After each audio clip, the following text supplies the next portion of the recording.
All right, Shalom, giving all praises, honor, and glory to our power, Yahweh, Bahashem Yahweh Shai, Bahashem Rachakodash, give honors to the apostles, the bishops, and the elders of Great Millstone. Peace and blessings to the hopeful elect of the tabernacles of David, scattered throughout the four corners of the earth, wherever you may be. Wherever you may be, to you I say Shalom, Yeshua, Shalom. All right, so going to get to the book of Daniel. Right here we have, I had a better map, but I lost it. But it has basically what we need. So you see Kingdom of Judah's rulers, because I had a map that had both the Northern Kingdom, Southern Kingdom, but that doesn't really matter. Because we're really talking about the Southern Kingdom here, okay, of Judah, Benjamin, and Levi, which are the so-called Negroes, West and Haitians, okay.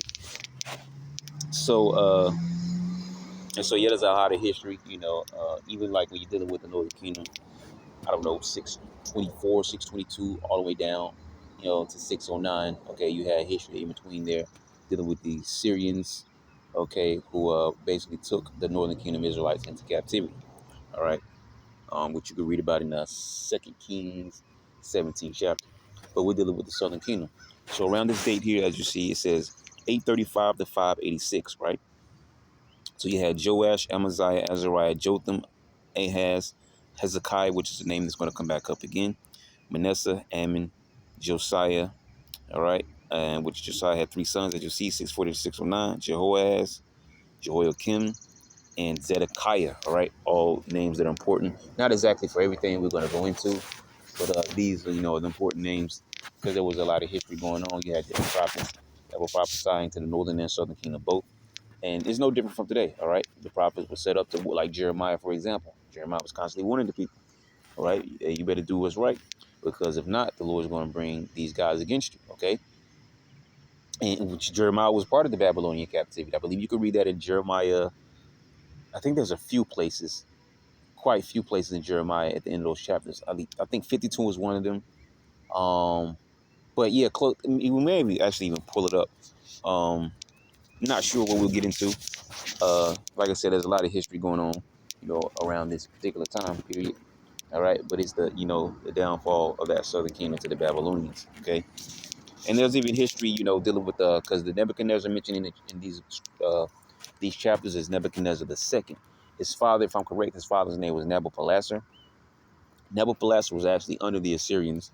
There was like a war and like a rebellion and an uprising, and he was one of those leaders. And so Babylonians pretty much came up. All right, and eventually transferred power went to his son Nebuchadnezzar the second.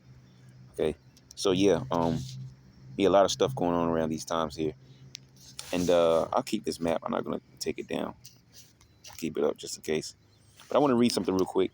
A couple of things actually before we get into the chapter.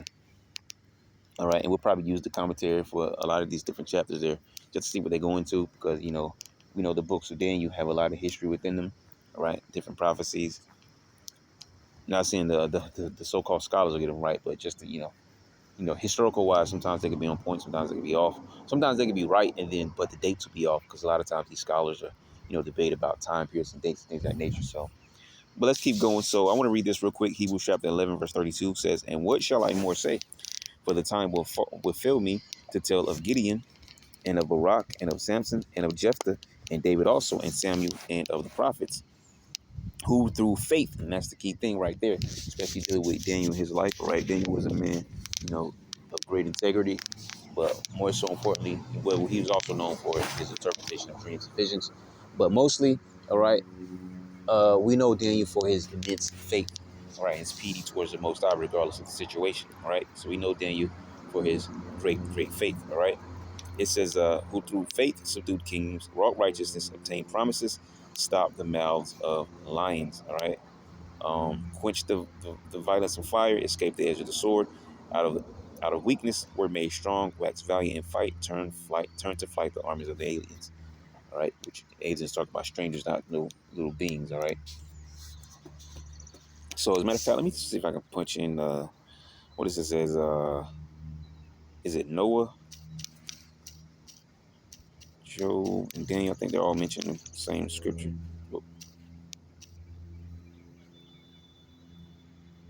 Yeah, here it is. Ezekiel 14. As a matter of fact, I'm going to pull this up, and we're going to read down a few, okay?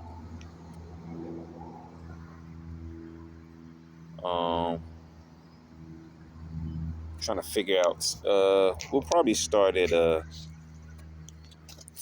me see here. Let's start at 13. So it says, Ezekiel 14 and 13. Son of man, when the land sinneth against me by trespassing grievously, then will I stretch out my hand upon it, and will break the staff of the bread thereof, and will send famine upon it, and will cut off men and beasts from it.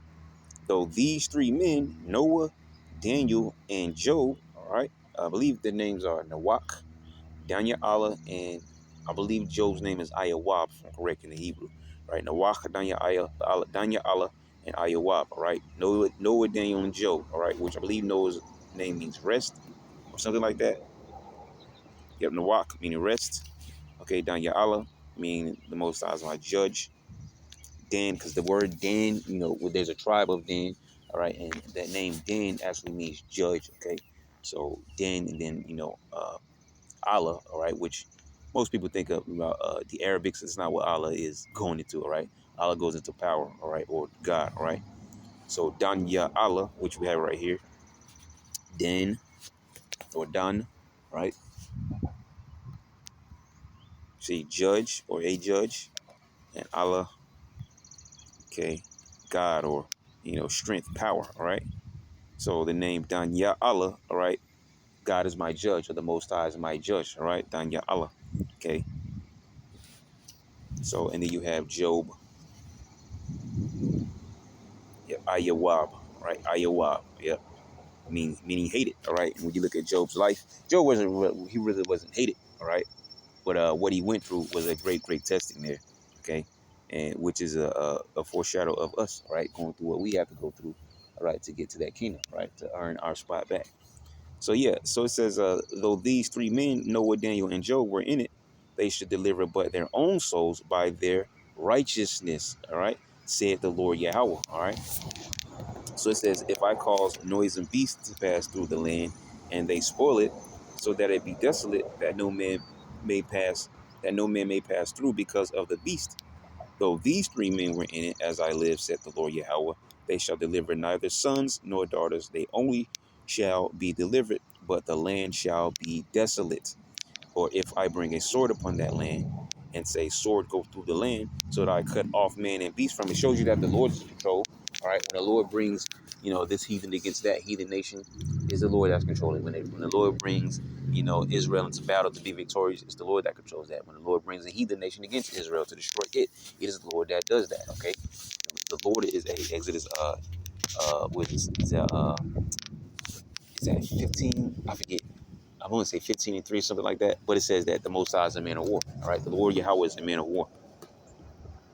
But it says, or if I bring a sword upon that land and say, sword go through the land, so that I cut off man and beast from it, though these three men were in it, as I live, said the Lord Yahweh, they shall deliver neither sons nor daughters, but they only shall be delivered themselves. Excuse me. Or if I send a pestilence into the land and pour out my fury upon it in blood to cut off from it man and beast, though Noah, Daniel, and Job were in it, as I live, said the Lord Yahweh, they shall deliver neither son nor daughter, they shall but deliver their own souls by their righteousness. For thus said the Lord Yahweh, how much more when I send my four sword judgments upon Jerusalem, the sword and the famine and the noisome beast and the pestilence to cut off from it man and beast. And this is what the Lord does, man.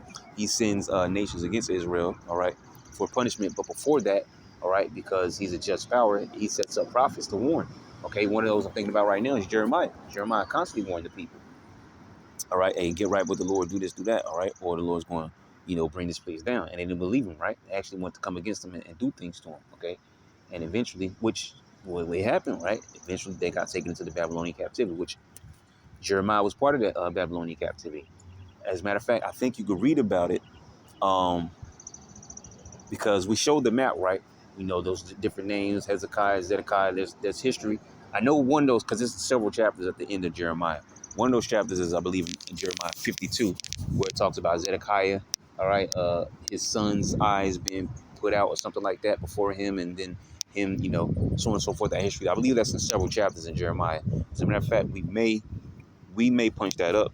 I'm not sure when, because I have something else that I want to read after this. Maybe, Lord willing, if we remember, we'll actually punch that up, because Jeremiah, as a matter of fact, we may punch it up after this because I may forget it, and then we'll get the other thing that I want to read before we get into the chapter.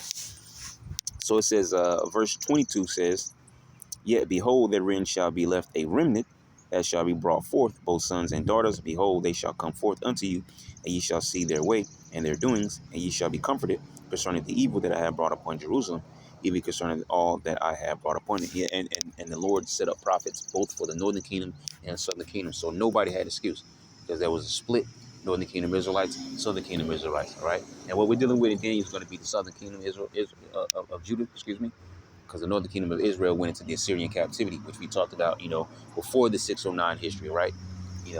That history there, which Isaiah is a good place to read about their history, okay? Not the only place, but Isaiah speaks about their history, 31, 30, 30, probably past 33 a little bit, quite a few chapters in there about the Assyrians, all right? Okay, so yeah, they got taken into the Syrian captivity, which you can read about in 2 Kings chapter 17, okay?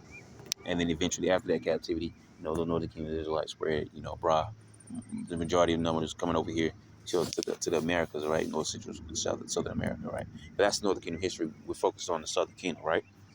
So it says, and ye shall be comforted concerning the evil that I have brought upon Jerusalem, even concerning all that I have brought upon it. And they shall comfort you when ye see their ways and their doings, and ye shall know that I have not done without cause. There you go. See, he's a just Lord. The Lord has a reason why he does things, all right? It's these people of the world today that doesn't understand why people die. If the Lord is this and that, why are people dying? Why slavery? Why this? Why that? Right? Because you don't understand the Lord, all right? And you don't want to understand the Lord, all right? Because the minute the Lord can tell you about the Heavenly Father.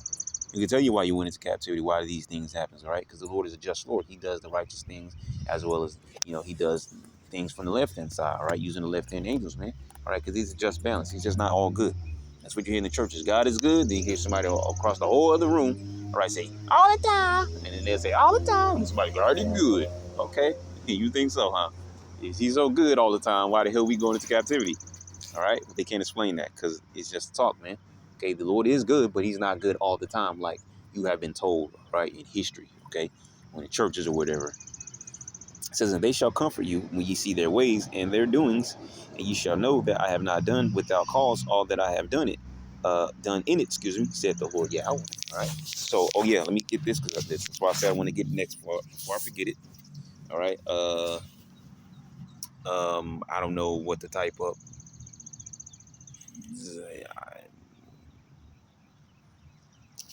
I can't remember how it's worded. As a matter of fact, let me grab. I have another book. No, I don't, because I know how the blue letter is. If you don't get it right, you're not gonna find it in the blue letter. So let me see. As a matter of fact, let me just punch in his name real quick, because I know one of those places in Jeremiah 52. All right. Oh yeah, there's history that you can read about in 2 Kings right there, 25 and 7. All right. Which also some of that same history is in the book of Chronicles. Okay. So there's several accounts on a lot of these different things that are happening here. And here's it right here. There's one of the accounts right there, 2 Kings 25 and 7. And they slew the sons of Zedekiah before his eyes. As a matter of fact, let's get the context, okay? Okay, so it says, and the armies of the Chaldeans pursued after the king and overtook him in the plains. Because, yeah, I think he was trying to flee or something. 2 Kings 25. And it says, and it came, verse 1, and it came to pass in the 9th year of his reign, in the 10th month, in the 10th day of the month, that Nebuchadnezzar, king of Babylon, came, he and all his host, against Jerusalem, and pitched against it, and they built forts against it round about. And the city was besieged unto the 11th year of King Zedekiah.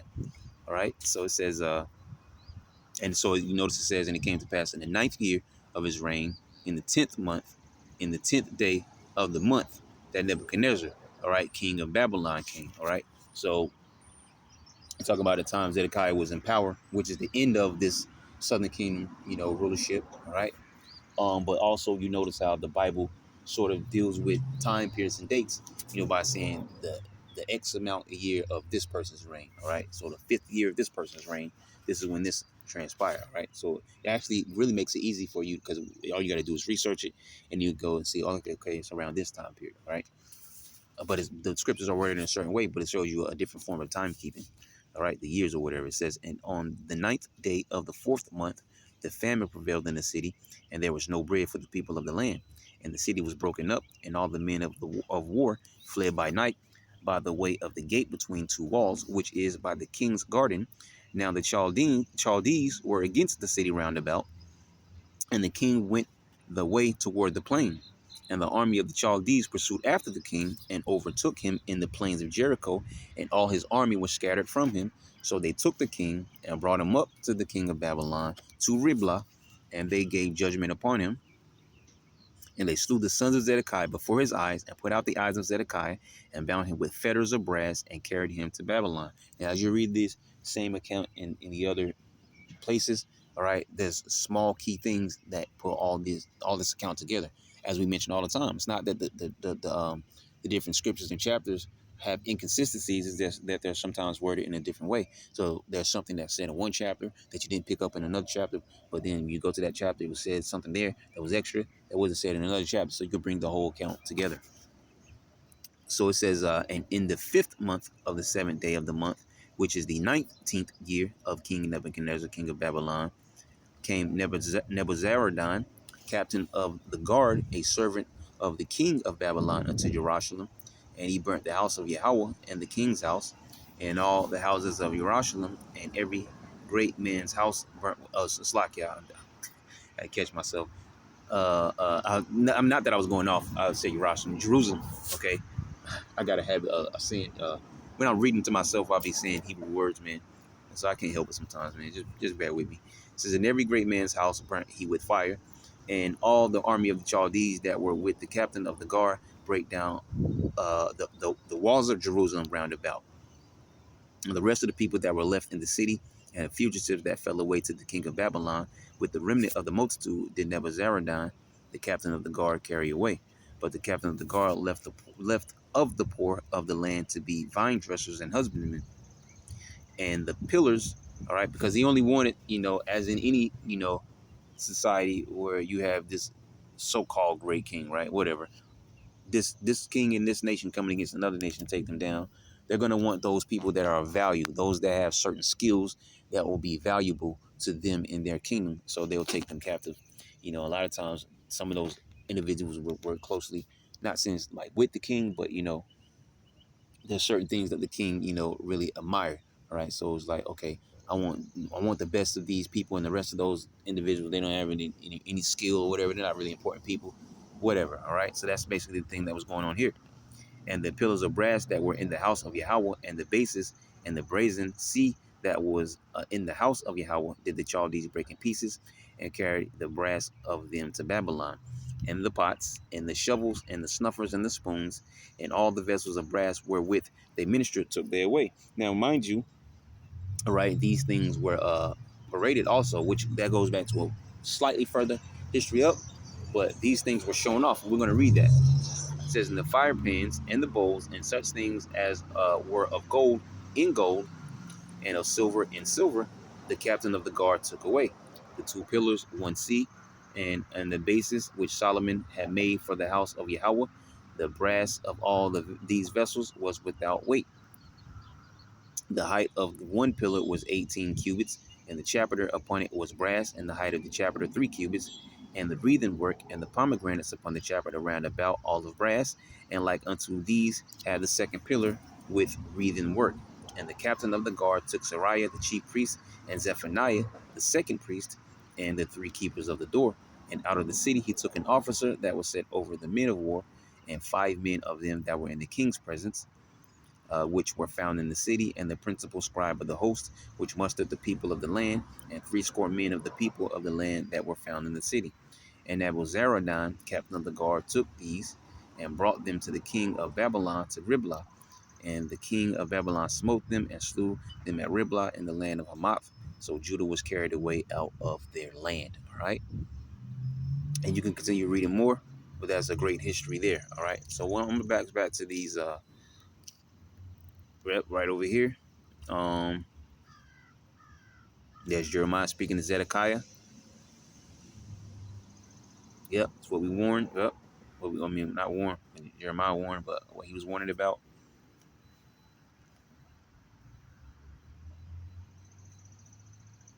See, Jeremiah 21:1, the word which came unto Jeremiah from the Lord Yahweh, when King Zedekiah sent unto him Pashur, the son of Melchiah, and Zephaniah, the son of Maaseiah, or whatever, the priest, saying, Inquire, I pray thee, of Yahweh for us. For Nebuchadrezzar, king of Babylon, maketh war against us. If so be that Yahweh will deal with us according to all his wondrous works, that he may go up from us. Then said Jeremiah unto them, Thus shall ye say to Zedekiah, Thus said Yahweh, power of Israel, Behold, I will turn back the weapons of war that are in your hands, wherewith ye fight against the king of Babylon and against the Chaldeans, which besiege you without the walls, and I will assemble them into the midst of the city. Now, there's probably obviously more to read there. Jeremiah 34, pull it up. Yep. Jeremiah 34:6.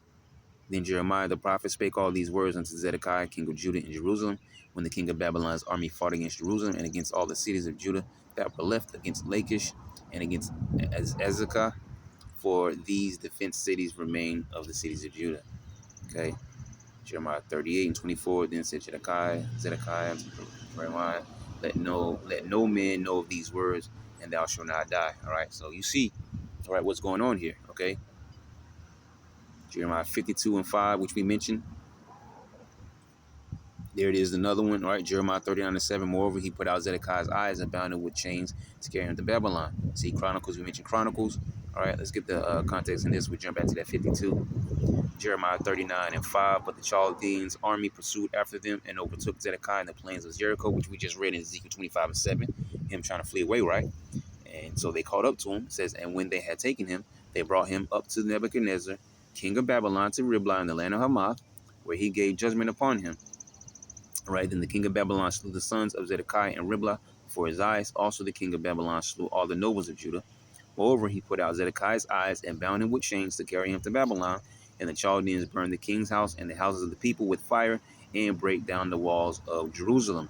All right, verse 9 says, Then Nebuzaradan, the captain of the guard, carried away captives of Babylon the remnant of the people that remained in the city, and those that fell away, that fell to him, with the rest of the people that remained. But Nebuzaradan, the captain of the guard, left of the poor of the people, which had nothing in the land of Judah, and gave them vineyards and fields at the same time. All right. So basically, used to us and these fields, whatever. All right. You better use these to survive. All right. Basically, they didn't care. Okay. They wanted the important individuals, right? Okay. Those that had certain skills. All right. Those were the ones that were really taken, which included Daniel, as we go into this chapter. All right. Daniel and his companions, right? Those were men who were found to be of skill, so they were of importance. All right. So it says, now Nebuchadrezzar, king of Babylon, gave charge concerning Jeremiah to Nebuzaradan, the captain of the guard, saying, Take him and look well to him, and do him no harm, but do unto him as even he shall say unto thee. All right. Because Jeremiah was a prophet at this time. All right. So Nebuzaradan, he was one of the main ones warning about the Babylonians coming. So Nebuzaradan, the captain of the guard, sent and Nebuchadnezzar, Rapsaris, and Nergal-Sharezer, Rabmag, and all the king of Babylon's princes. Even they sent and took Jeremiah out of the court of the prison and committed him unto Gedaliah, the son of Ahikam, the son of Shaphan, that he should carry him home. So he dwelt among the people. And there you go. We can probably go back right there. All right, because it goes into something else from there. So bam. So you see all this coincides with the history that we're moving into, the captivity of Israel, or the southern kingdom of Judah, to the Babylonian Empire, all right, under Nebuchadnezzar II. With this king, he's doing this. They've been doing this for a while now. It started recently, but it just does this. Just bear with it. All right. So let's see if we can get back. Here it is. 52. Here it is. Jeremiah 52:5. So Jeremiah 52. Yep. See, all the same. See, when you read this, Jeremiah 52, it says Zedekiah was 1 and 20 years old, or 21 years old when he began to reign. So he was a young buck. But back in those ancient days, that wasn't so much a young buck. A young buck these days, and he was pretty stupid, all right? But back then, all right, unlike today, a 21-year-old young man ain't stupid like today, all right? So it says Zedekiah was 1 and 20 years old when he began to reign, which is 21 years old. All right, a king at 21 years old. All right, reigning. It says that he reigned 11 years in Jerusalem, and his mother's name was Hamutal, the daughter of Jeremiah of Libnah. Right. So it says, and he did that which was evil in the eyes of the Lord Yahweh, according to all that Jehoiakim had done. All right, which we mentioned those names before. I might still have that up there. Yeah, you see Josiah, Jehoash, Jehoiakim, and Zedekiah. All right, three brothers. All right.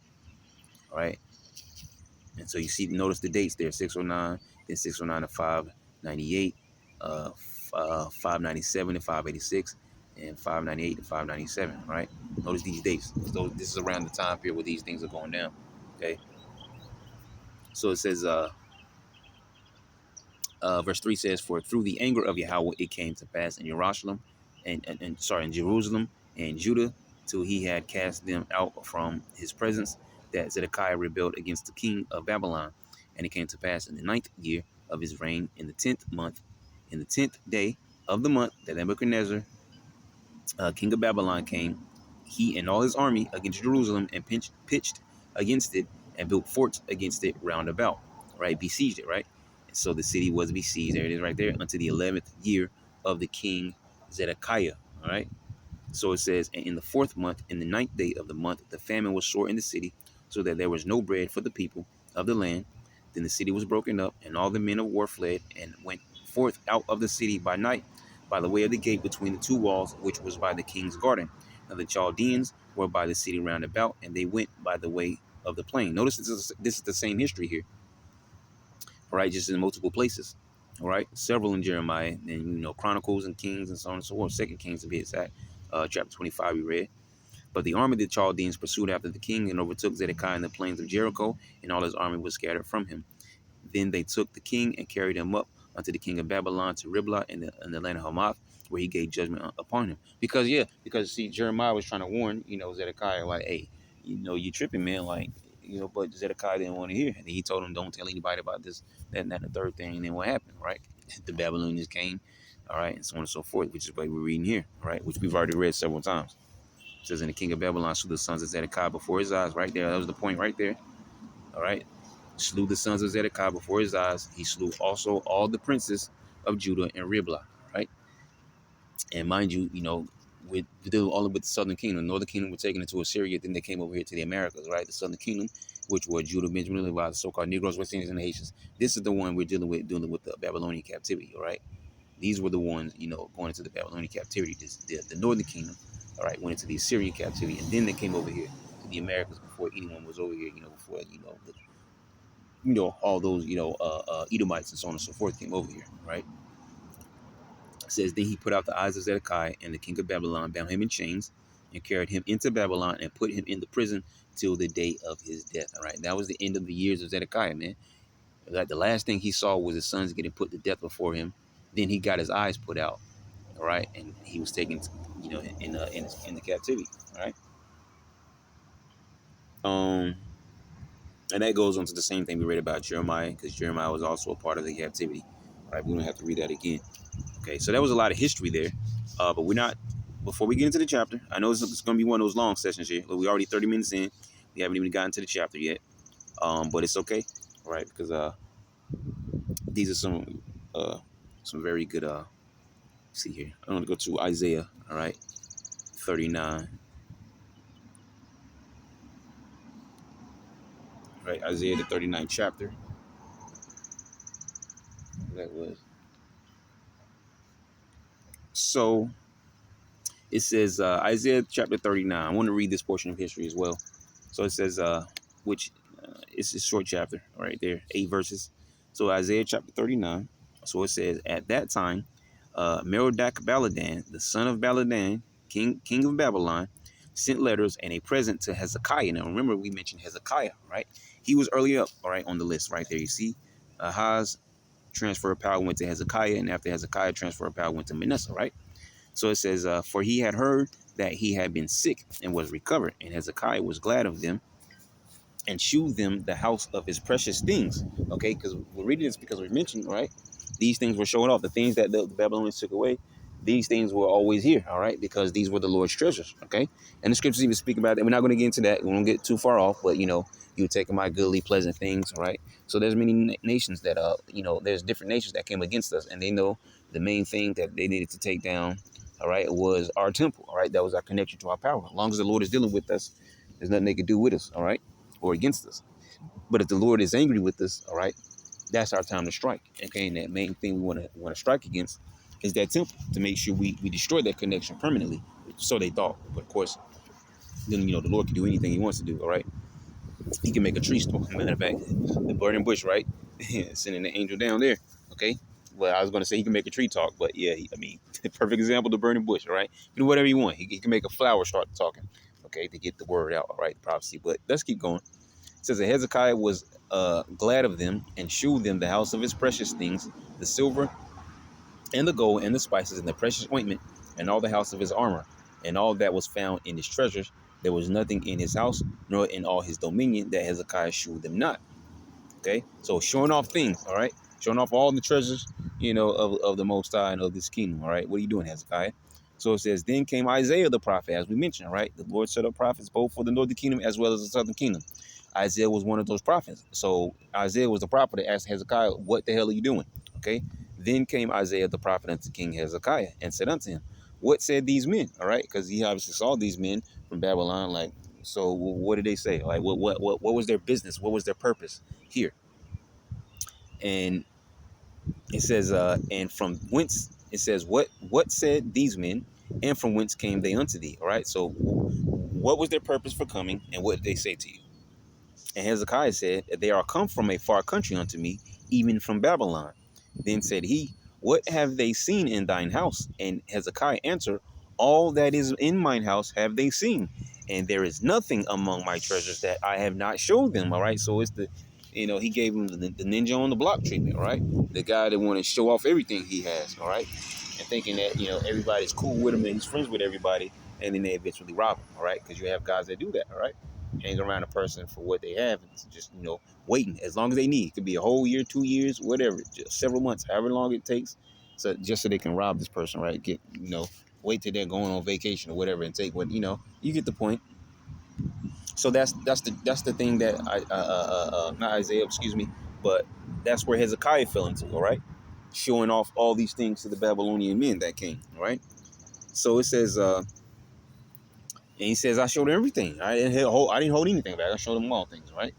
It says, then said Isaiah to Hezekiah, hear the word of the Lord Yahweh of hosts. Behold, the days come that all that is in thine house and that which thy fathers have laid up in store unto this day shall be carried to Babylon. Nothing shall be left, saith the Lord Yahweh. All right. So it says, and of thy sons that shall issue from thee.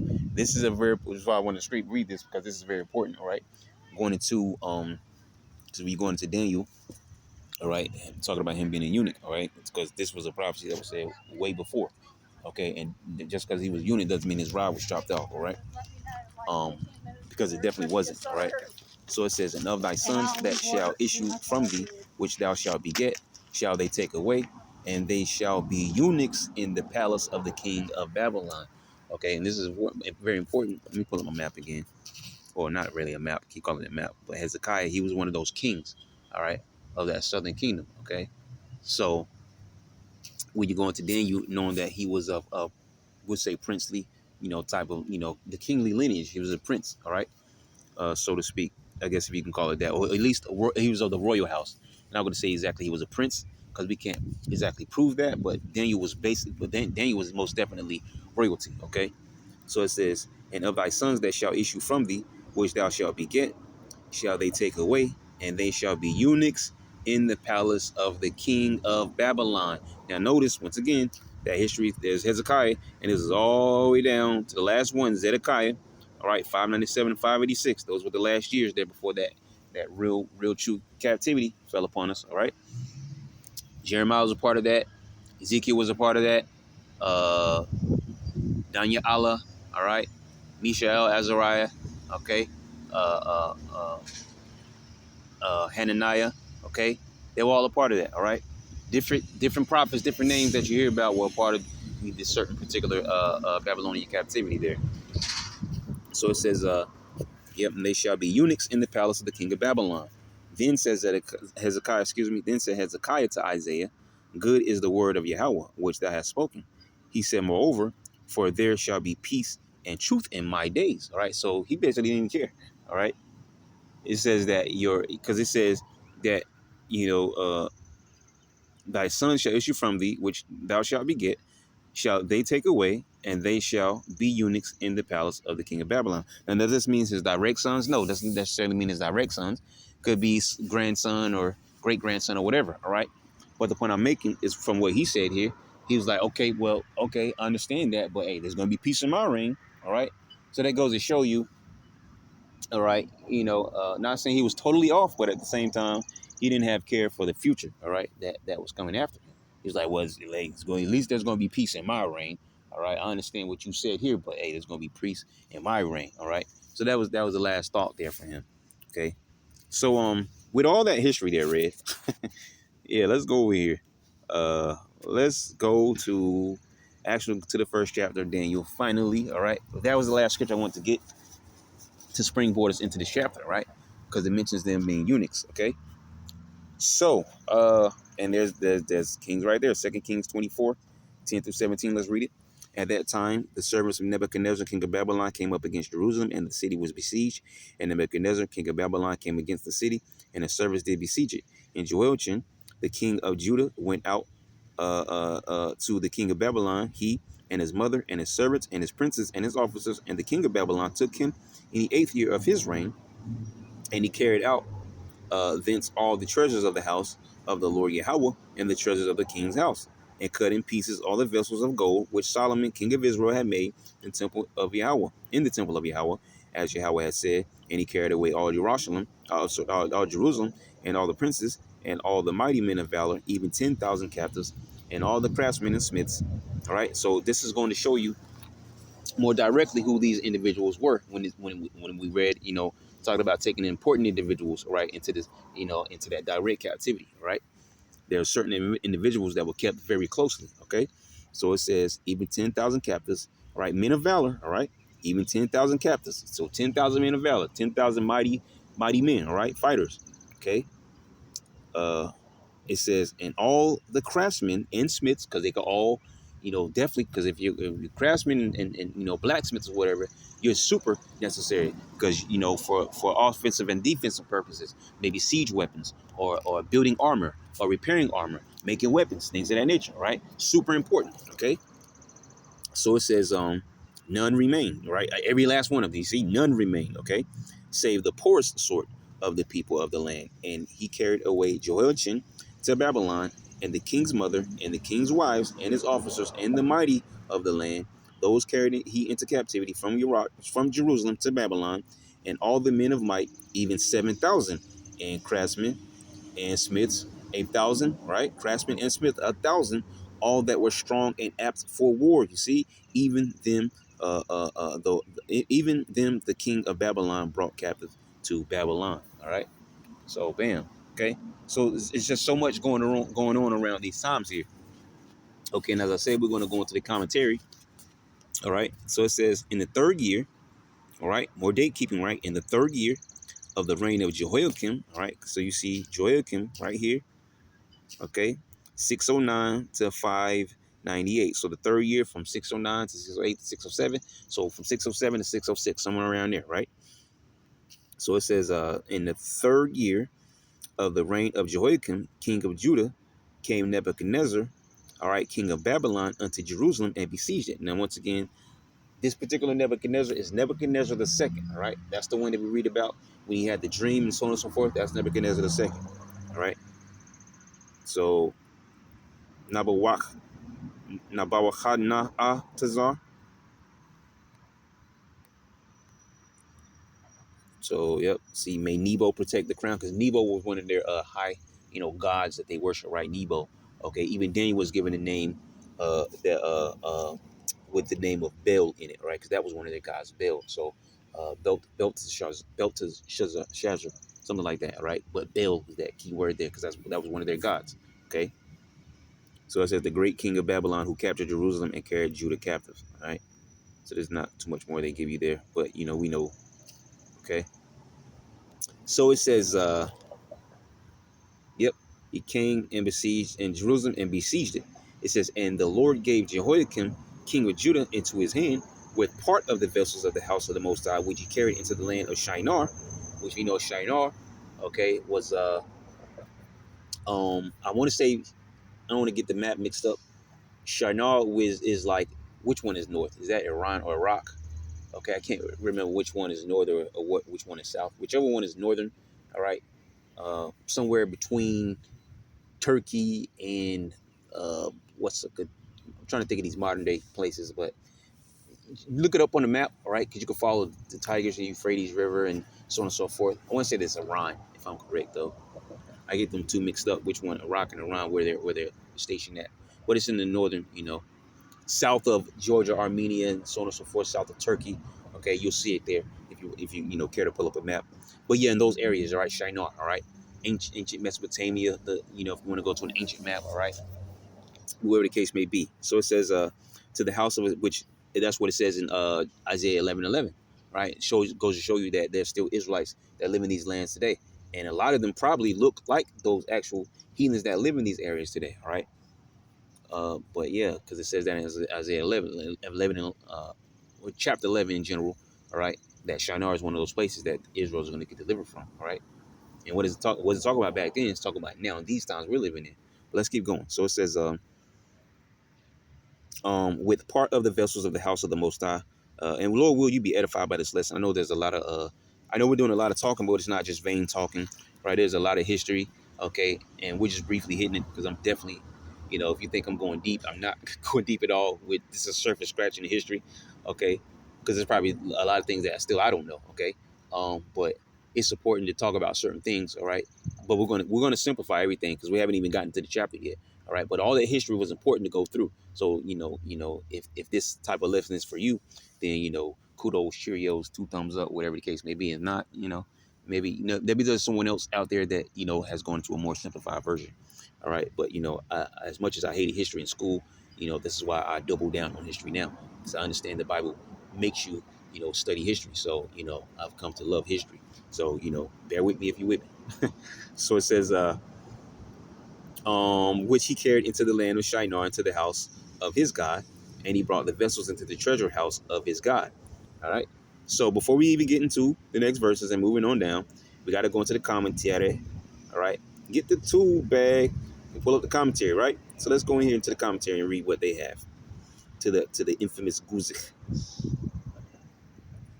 Okay. Let me see here. Where's chapter 1? So here it is right here. Daniel 1 and 1 and 2. All right. So it says, Nebuchadnezzar conquers Jerusalem, right? In the third year that was struck going across the river. Right, so it says, in the third year of the reign of Jehoiakim, king of Judah, Nebuchadnezzar, king of Babylon, came to Jerusalem and besieged it.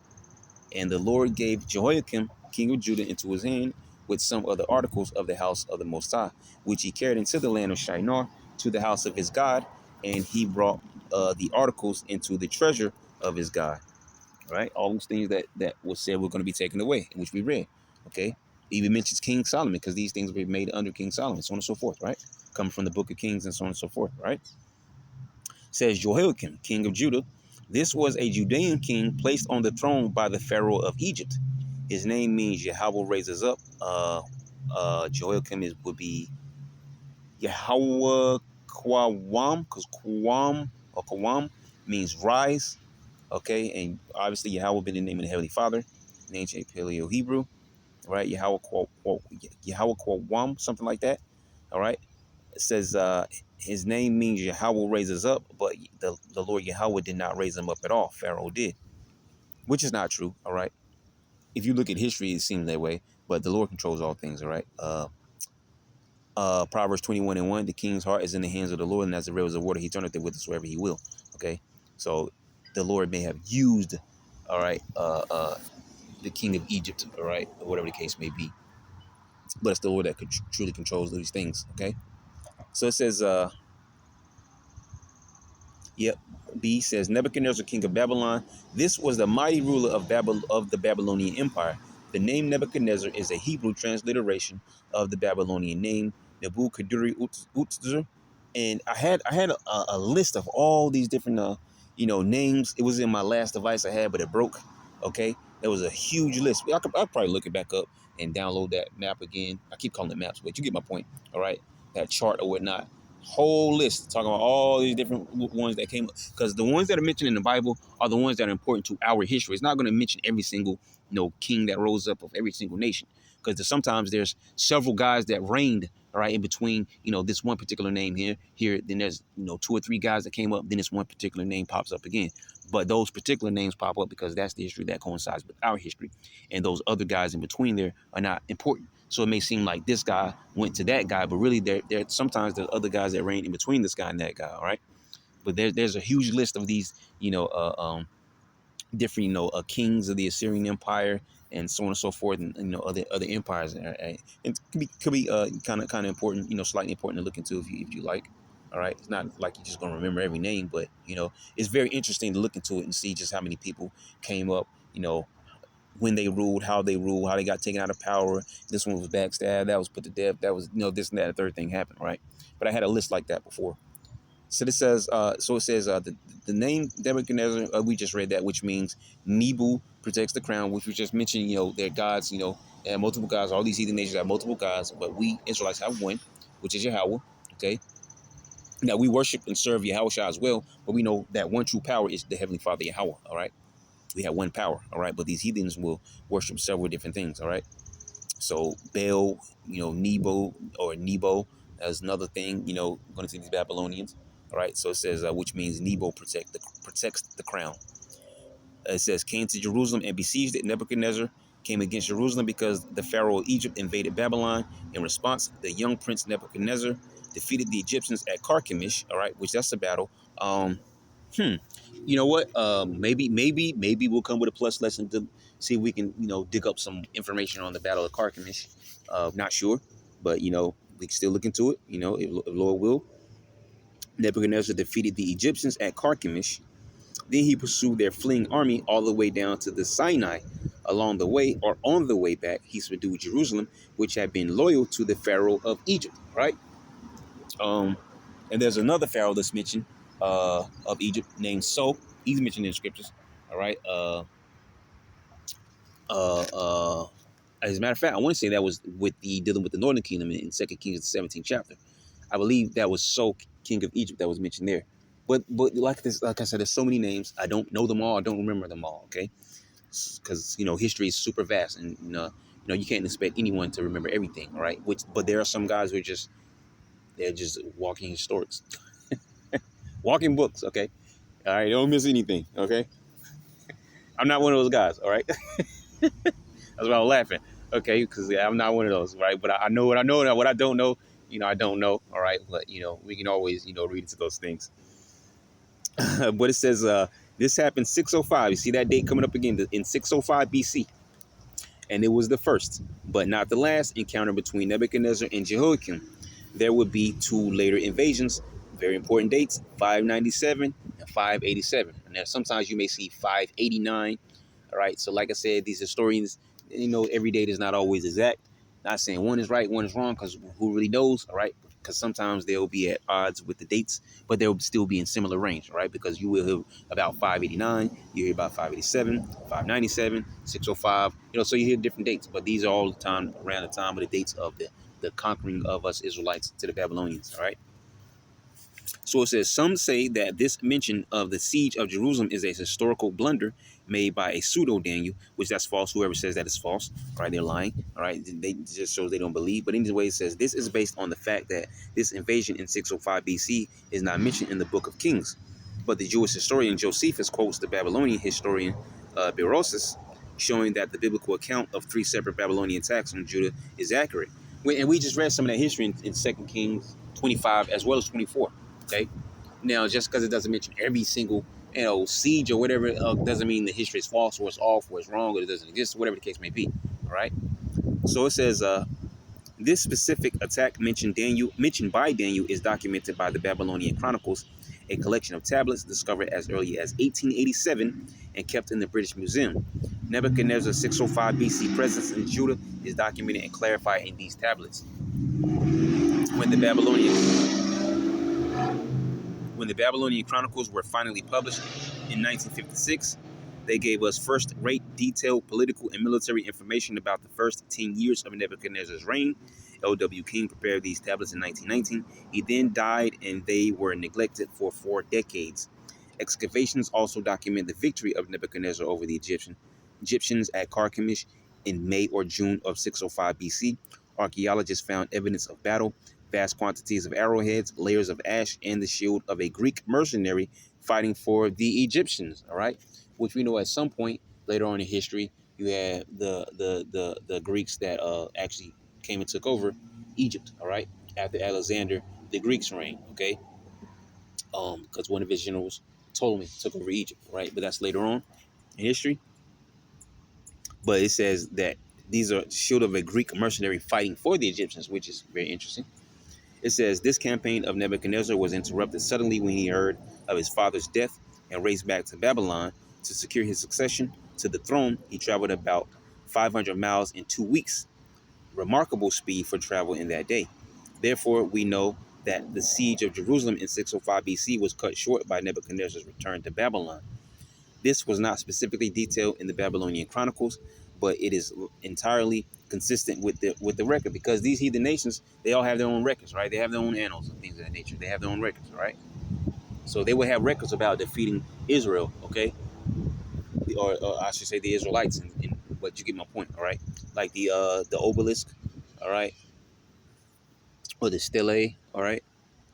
So it says in the third year of the reign, there is also no contradiction between Daniel, who said this happened in the third year of Joachim, and Jeremiah 46:2. I believe we read one of those. Okay, against Egypt, Jeremiah 46:2, against Egypt, against the army of Pharaoh Necho, king of Egypt. There's another Pharaoh, Pharaoh Necho. So is also another one that is mentioned in the scriptures.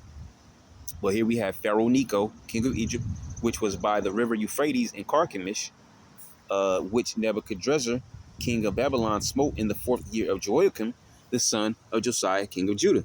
It says, which said it was in his 4th year of Joachim. Daniel reckoned a king's years after the Babylonian method. The first year of a king's reign began at the start of the calendar year after he took the throne. Jeremiah used the Jewish method. So they're basically saying, excuse me, this is their way of saying that it lines up, because though it would be seem like the 4th year, but according to the Babylonian way of keeping it, all right, it will be the 3rd year, but to some it would seem like it's the 4th year. So either way, I see what they're saying. It would line up either way. All right, there's no really disputing that. So it says, it was customary for the Babylonians to consider the first year of a king's reign as the year of accession, and to call the next year the first year. Right, as we just talked about, having spent most of his life in Babylon, it is only natural that Daniel should use a Babylonian form of chronology. All right, so you see how it all makes sense. You see, there's more things we read earlier, right? So it goes into all these things. And the Lord gave Jehoiakim, king of Judah, into his hand, right? And this is 597 BC. Like I said, different dates that come up, right? 597 BC, deportation Jehoiakim, okay? So it says Ezekiel and others were taken away. This deportation is described in 2 Kings 24, which we read, all right? There you go. You see, so we already read that. So beautiful. So okay? So it says, this was prophesied in Isaiah 39:7, which we also read that, all right? So right? And they shall take away some of your sons who will descend from you, who you will beget, and they shall be eunuchs in the palace of the king of Babylon. This prophecy leads to some to think Daniel and his companions were made eunuchs. Certainly, the Hebrew term saris was used of literal eunuchs, but the word derives from a phrase that simply means to be servants of the king. It wasn't exclusively applied to literal eunuchs. Yeah, Daniel didn't have his rod chopped off, all right? He was a man of the Lord, okay? Which eunuchs do that. Kings do that to the eunuchs, because they will usually be set up to watch over, the king's women or his concubines and things of that nature. And the last thing you want to do is have the men that's set up to watch over all these women, all right, to start getting pregnant, his concubines, his wives, and things of that nature, or whatever, just randomly making babies of the king's women, all right? So the eunuchs, for the kings would usually, have their rods, chopped off, or sometimes like they show you in the movie, Immortals. Pretty decent movie right there. They show you where the man kicked a man's legs open and swung the hammer, on his sack or whatever, all right? Because basically crushing, his genitalia, all right, so that he couldn't, produce children anymore, all right. So destroying, his reproductive capability. It doesn't always mean actually chopping the rod off to do so, but in certain cases that was the case, but not for Daniel and his companions. They had their jump, okay. So it says the Lord Yahweh gave Judah into the hands of the Babylonians for mainly two reasons. The first was Israel's idolatry, and the second was their failure to observe the Sabbath for the land, which that goes back to our laws, right? This shows that the Most High always settles accounts with those who refuse to respond to his warnings, which we talked about that. The Lord always being lenient, all right, warning Israel before the ish hits the fan, all right. But of course, by way of prophecy, Israel didn't listen, and then the Lord brought the trouble upon him. Okay. So it says, in the 587 BC invasion, the city of Jerusalem and the temple were destroyed. 2 Kings, we read that, 25. Okay. So it says, some of the articles of the house of the Most High, Nebuchadnezzar did not take all the furnishings of the temple, only some. The remaining furnishings were either hidden before Nebuchadnezzar came or they were brought to Babylon later. The confiscation of these items and their deposit in a Babylonian temple was a dramatic declaration by Nebuchadnezzar saying, my God is better than your God. Now the God of Israel had to vindicate himself. Says, this was a low time for Judah and God's people. It seemed that the God of Israel lost out to the gods of Assyria. That's what a heathen would think, okay? Or to a person with a lack of understanding. But we understand it was because of our disobedience, right? He allowed them to take us down in the first place. All right. It says, yep, Assyria, Egypt, and Babylon. Says the book of Daniel shows God vindicating himself at a time when the conquest of Israel yeah, Israel might have brought the Most High's reputation into disgrace. All right, so let me see here. So that means that they're going to do a promotion. So yeah, that's going to 3 and 4, which we're not going to get into that. We're actually going to jump back up here because that was all dealing with all the different things we talked about, all those different chapters and places that we read. These two verses were dealing with that particular history, these dates, and so on and so forth around this time period. All right, so let's close this commentary up and jump back up here. Okay, and because I didn't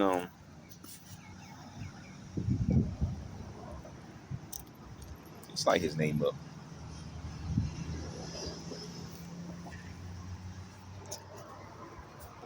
Nebuchadnezzar the second. There we go. You see, Nebuchadnezzar the second.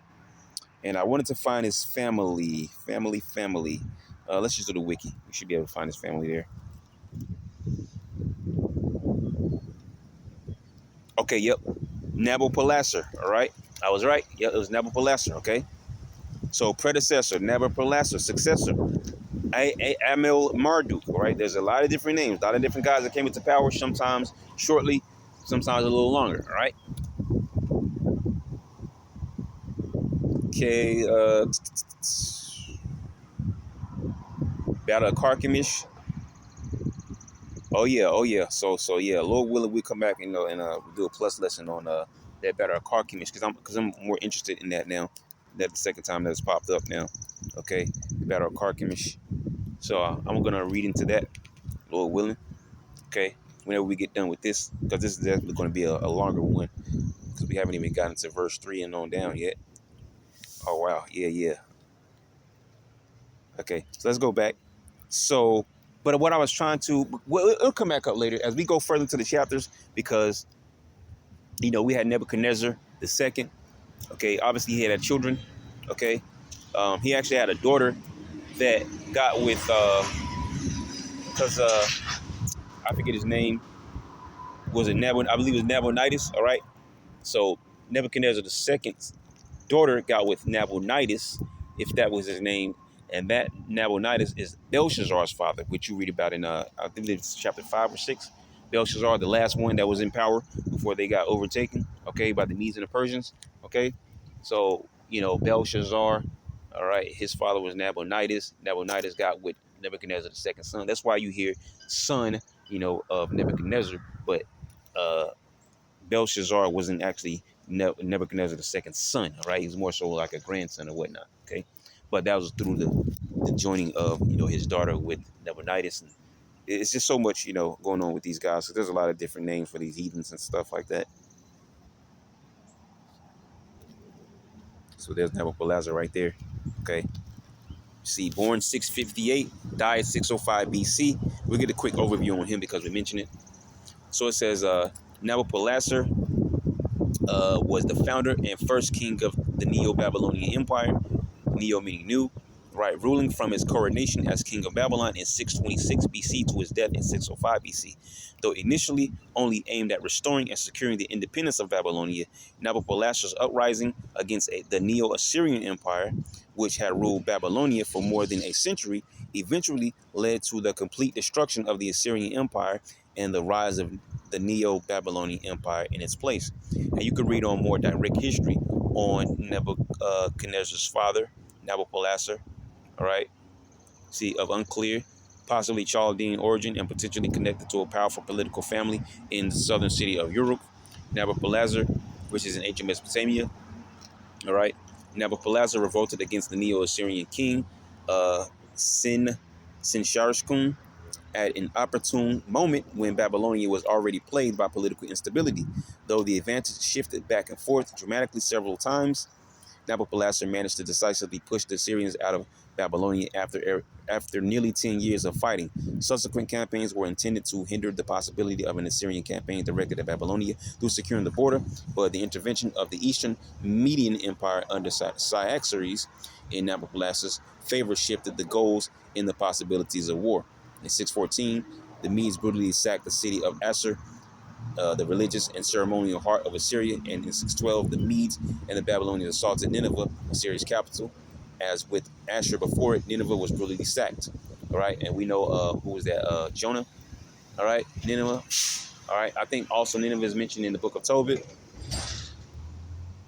All right, so we're gonna stop there because there's just so much, man, just so much, and we'll just keep going. All right, we end up talking for 3 hours and never get to the chapter, right? So going back. All right, we getting there. All right, but like I said, I just love the books of Daniel. So, all right. So it says, and the king spake, verse 3, and the king spake unto Ashpenaz, all right, the master of his eunuchs.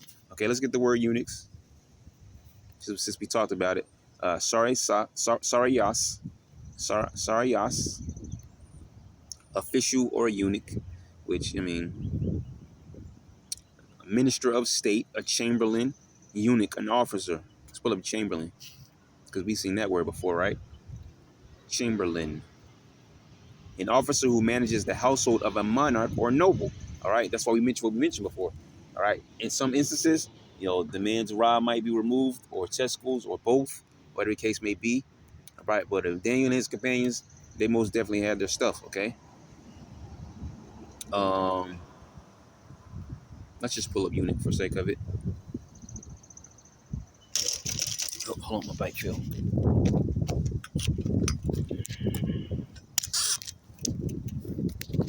That wind blowing. Turn around.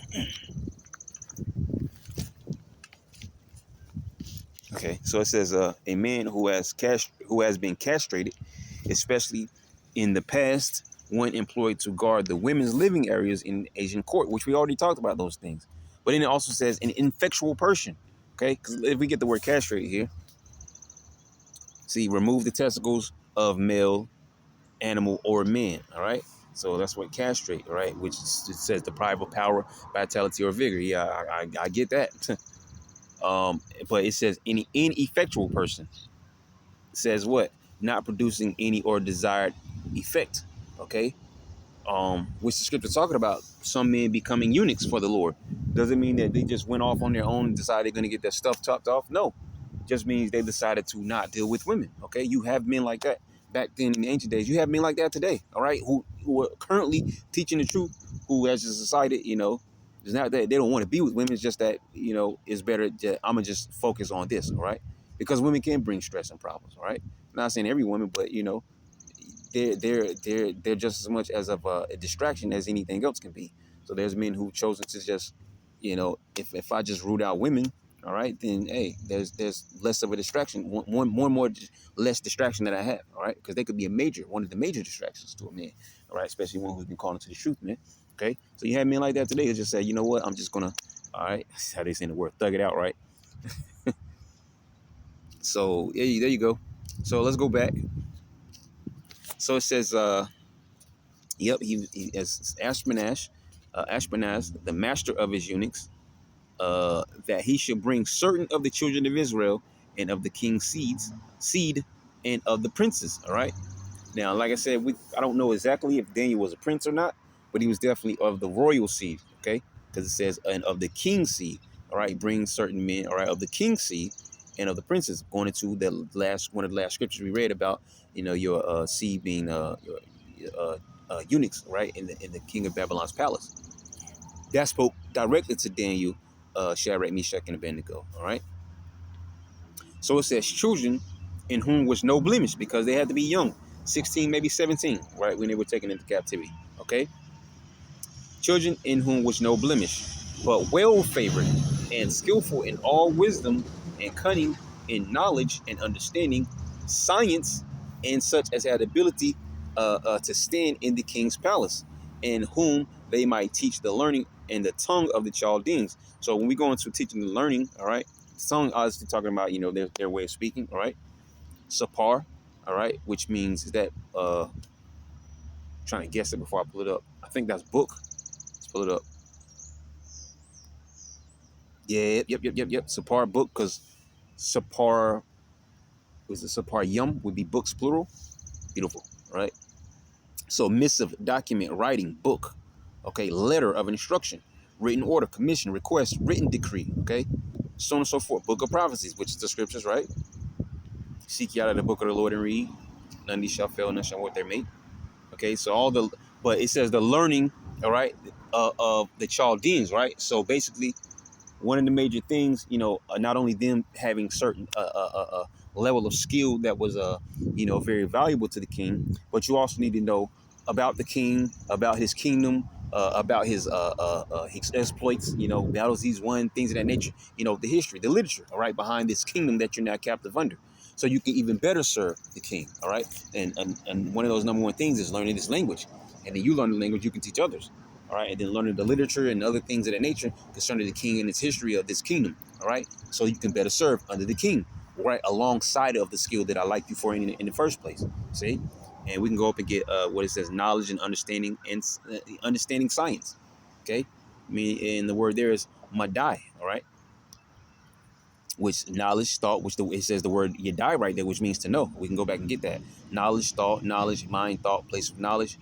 All right, so yeah, yadai meaning the same thing pretty much. You see, to know, okay, to learn, to perceive, okay, to know by experience. All right, so to teach the ways of Babylon, the language, all right, and also understand things about the king and his exploits, his military exploits, and all these different things, right, that the king would want them to know anyways. Okay, so it says and the king appointed them, and it says the tongue of the Chaldeans, which I wonder if that pump comes up if I like read another translation, what it'll say there.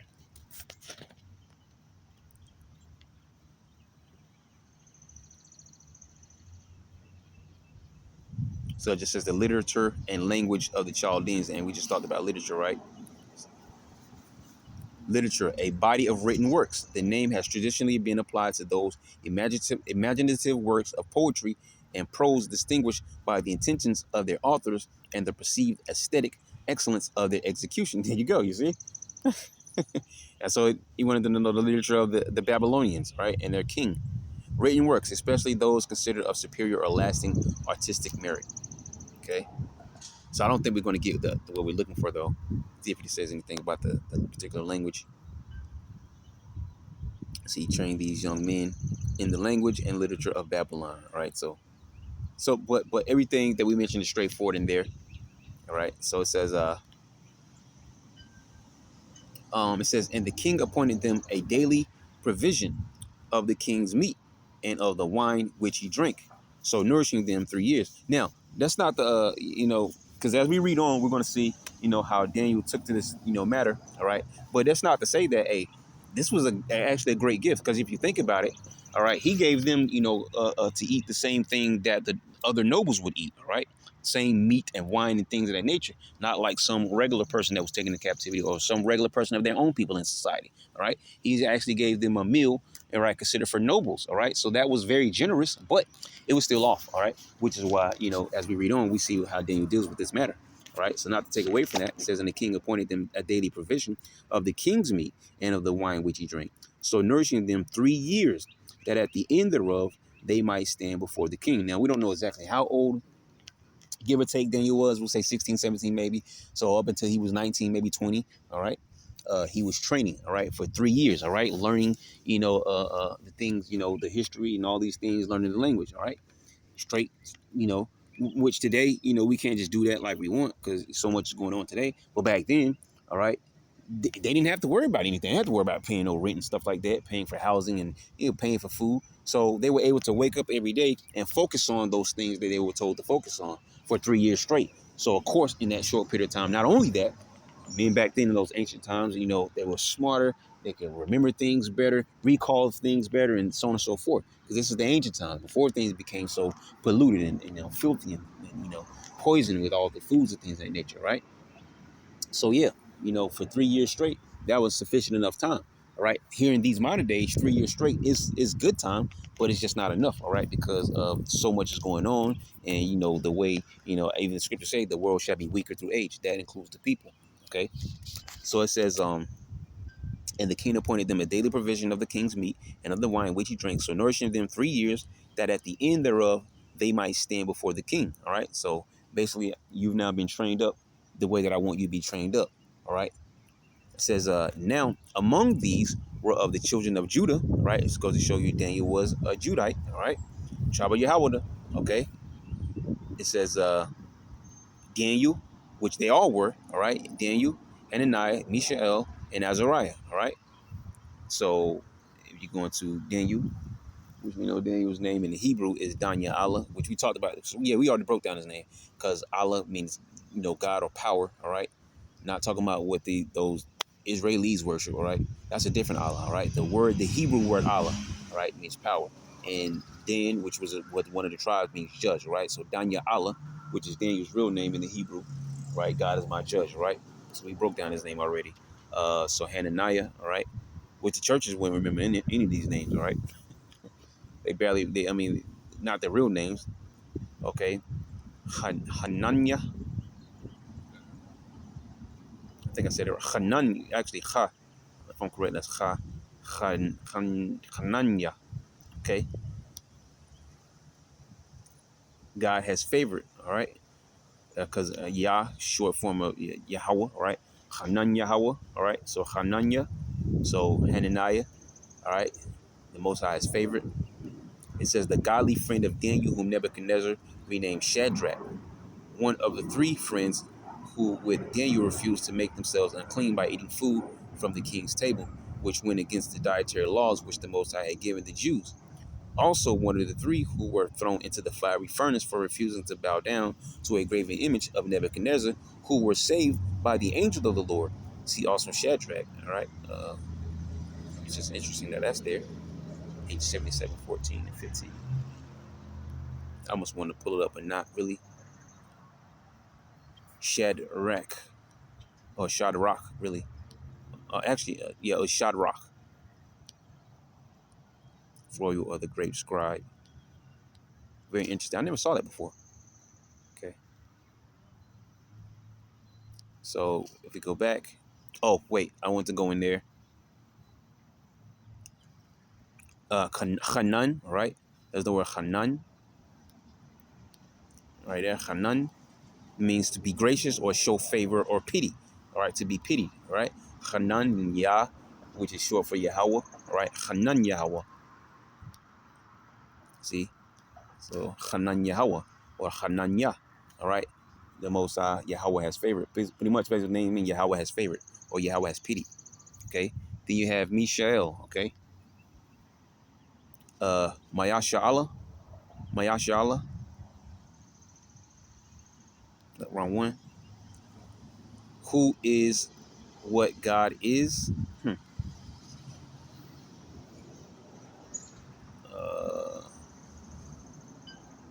see. I'm looking at his name, Maya, which is similar to the name Mayaka. And then you also have the name Mayaka Allah. All right, which my name is Mayaka Allah. Allah, which you talked about that. Let's see what Ashar. I've seen that. I forget what it means. Which, okay. So it says same thing here. The godly friend of Daniel, who Nebuchadnezzar renamed Meshach, one of the three friends who, with Daniel, refuses to make themselves. Same thing there. All right. All right. And so then you have Azariah. Okay. All right. Izar Yahweh. All right. Or Izar Yah. All right. Izar, because once again, Yah is a shortened form name of the Yahweh, all right? Izar Yahweh. So Izar Yah, okay, or Izar Yahweh, or Izar Yah, meaning Yahweh has helped, all right? Because Izar means help, as it is right there. It's help, support, you see? So same thing there, godly friend of Daniel, who Nebuchadnezzar renamed Abednego, one of the three friends who, with Daniel, refused to make themselves unclean by eating themselves and such, right? So you have that right there, okay? Ibad, which means to serve, Nagawa, servant of Nebo. Okay, so yeah, because he renamed them after his god, all right, or gods or whatever, one of them anyways, one of his gods, all right. There's not one from him. So oh, I'll jump back. Okay, yeah, jump back too far, but I want to go back to the kitchen. So as we keep moving, all right, it says unto whom, okay, it says now among these were the children of Judah, so they were all from the tribe of Judah: Daniel, Hananiah, Mishael, and Azariah, or Daniel, Allah, uh, uh, um, Hananiah, or what was it? Hananya. Okay. All right. Which we just ran into it. So let's just keep going. We'll go back through these names again. All right. Because those are the names. All right. But it says Hananiah, Mishael, and Azariah. All right. But the churches only know Shadrach, Meshach, and Abednego. They don't know the true names. All right. Even though it's right here in the scriptures. But anyways, unto whom the prince of the eunuchs gave names. All right. Which the names we just went into. Right. Gave those names to him. All right. And did we get Daniel's name?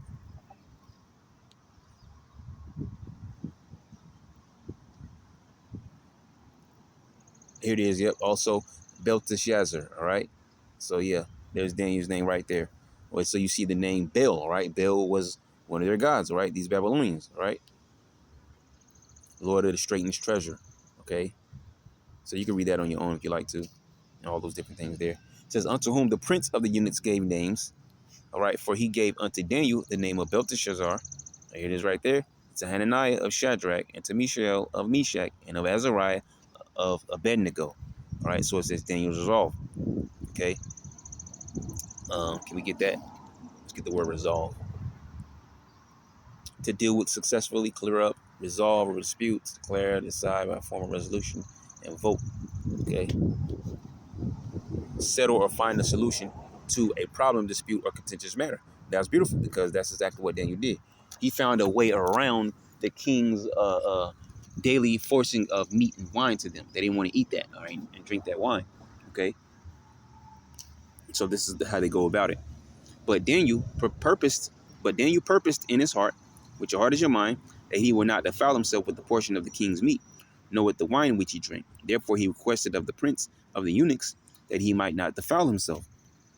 Now the Most High had brought Daniel into favor and tender love with the prince of the eunuchs. All right, so this guy probably was seeing, Daniel, something special about this guy, right? So he was showing, a little favor, all right? And that was the Lord's doing, all right? So and the prince of the eunuchs said unto Daniel, I fear my lord the king, who hath appointed your meat and your drink. For why should he see your faces worse liking than the children which are of your sort?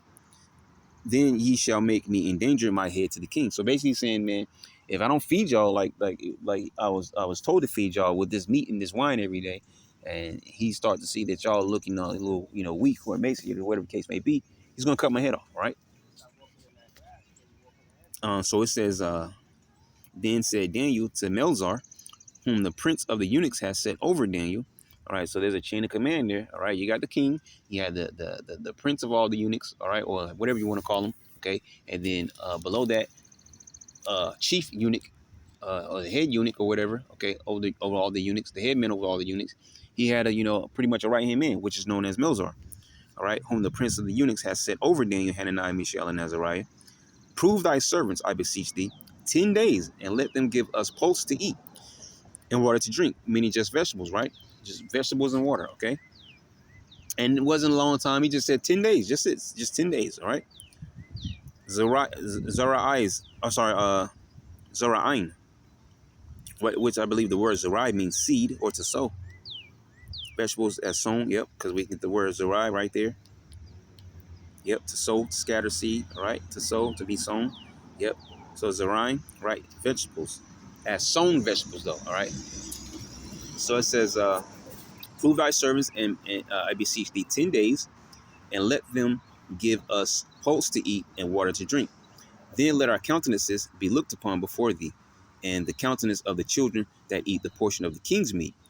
And as thou seest, deal with thy servants. So he's saying that let us four, all right, just eat vegetables and waters for the next 10 days, and let the other young men, all right, around our age that eat the same thing, all right, eating the king's portion, okay, or whatever they're eating, let them eat that for the next 10 days, observe them, and then observe us, and we'll see who fares better, all right, in their appearance and their countenance, right? And we can get the word countenance if you want to. Sight, appearance, vision, you see what we look like, all right?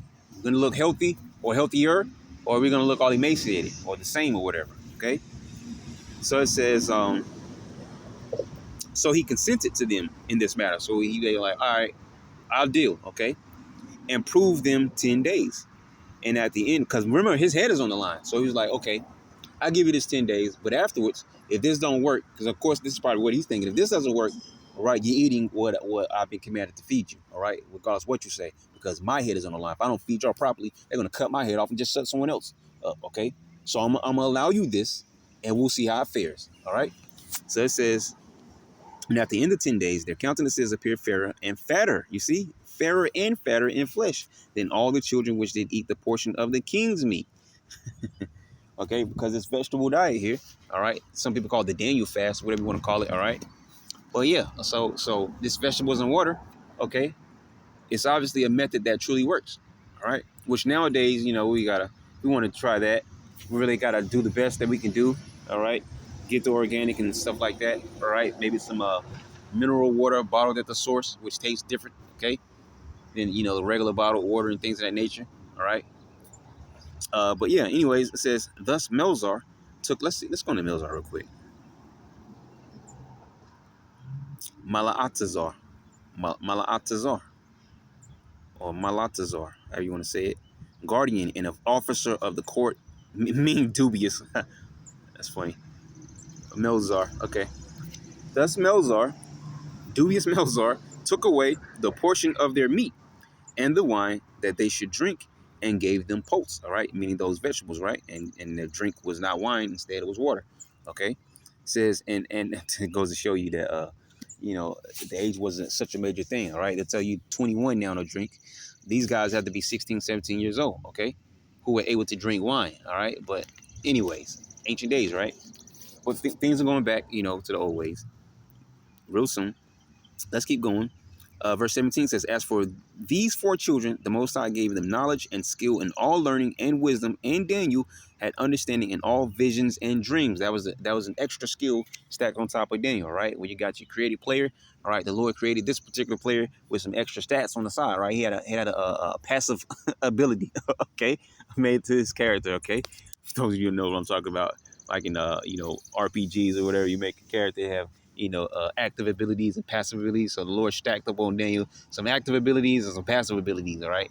And the interpretation of visions and dreams was his passive ability. It's automatically activated, okay? So, and had understanding in all visions and dreams.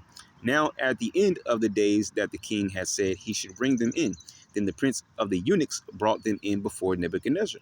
And the king communed with them, and among them all was found and the king communed with them, And among them always found none like Daniel, Hananiah, Mishael, and Azariah. So, bro, all these young men, those that continue eating regularly, and then these four here that had vegetables and water, all right, for 10 days straight, okay?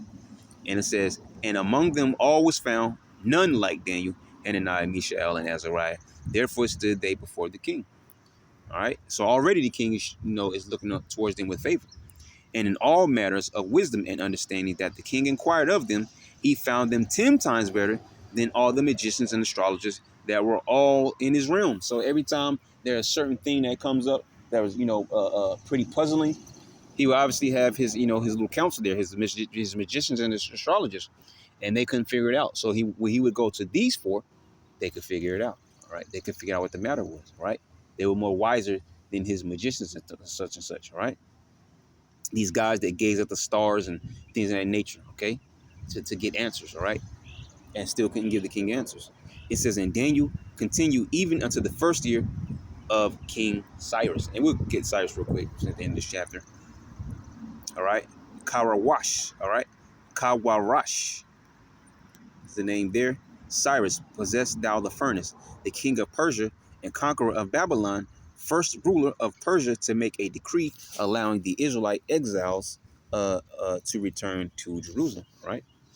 So that's the end of Daniel chapter 1. I know there's a lot we talked about, but Lord willing, it was all edifying to you. So we're going to give all praises, honor, and glory to our power, Yahweh, Ba'ashem Yahweh Shah, Ba'ashem Rachak. Once again, double honors the apostles, the bishops, the elders, the great millstone. Peace and blessings to the whole full elect, the tabernacles of David, scattered throughout the four corners of the earth. Wherever you may be, Shalom, Shalom.